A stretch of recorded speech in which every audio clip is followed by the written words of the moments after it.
खबरों के प्रायोजक मैं हरियाणा ग्रुप डी कर्मचारी अधिनियम के माध्यम से ग्रुप डी के लिए एक सामान्य कैडर स्थापित किया गया था। इससे फील्ड कैडर के सभी चतुर्थ श्रेणी के कर्मचारियों को भी पदोन्नति के समान अवसर मिले। माननीय अध्यक्ष जी, अब हरियाणा जो लिपिकीय भर्ती तथा सेवा की शर्तें, ये अधिनियम 2026 से चतुर्थ श्रेणी कर्मचारियों के लिए पदोन्नति प्रक्रिया को सरल, तेज और अधिक न्यायसंगत बनाया जाएगा।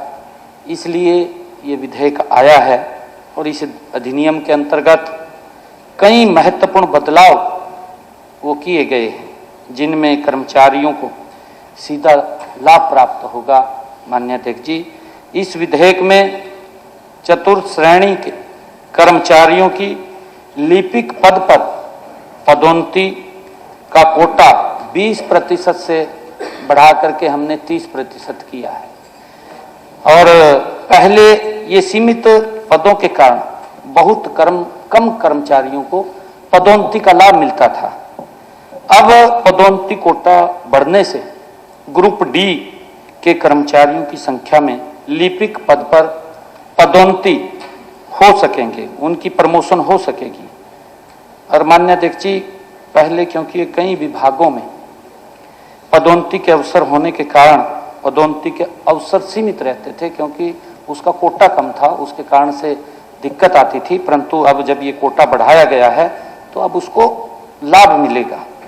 अब कॉमन कैडर होने के कारण अधिक संख्या में चतुर्थ जो हमारे श्रेणी कर्मचारी लिपिक पद पर वो भी प्रमोशन उनकी हो सकेगी। माननीय अध्यक्ष जी, मैं ये भी कहना चाहूँगा, क्योंकि ये पहले बहुत लंबी प्रतीक्षा और सीमित अवसरों के कारण कर्मचारियों को इसका बहुत वेट करना पड़ता था, संतोष करना पड़ता था।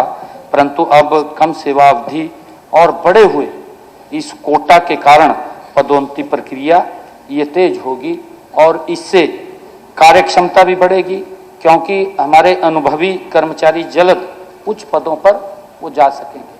क्योंकि इस बिल के आने से हमारे ग्रुप डी के कर्मचारियों को लाभ होगा।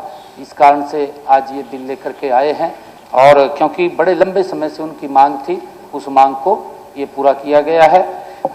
ये बिल आया है और मैं ये चाहूँगा कि इस बिल को सर्वसम्मत पास किया जाए। ये हमारे कर्मचारियों के साथ जुड़ा हुआ विषय है। काफ़ी संख्या में हमारे ग्रुप डी के जो भाई हैं, लंबे समय से वो इसका इंतजार कर रहे थे, लगातार मांग कर रहे थे कि हमारी प्रमोशन को इसमें बढ़ाया जाए। अब ये निर्णय सरकार ने किया है कि उसको बढ़ाया जाए।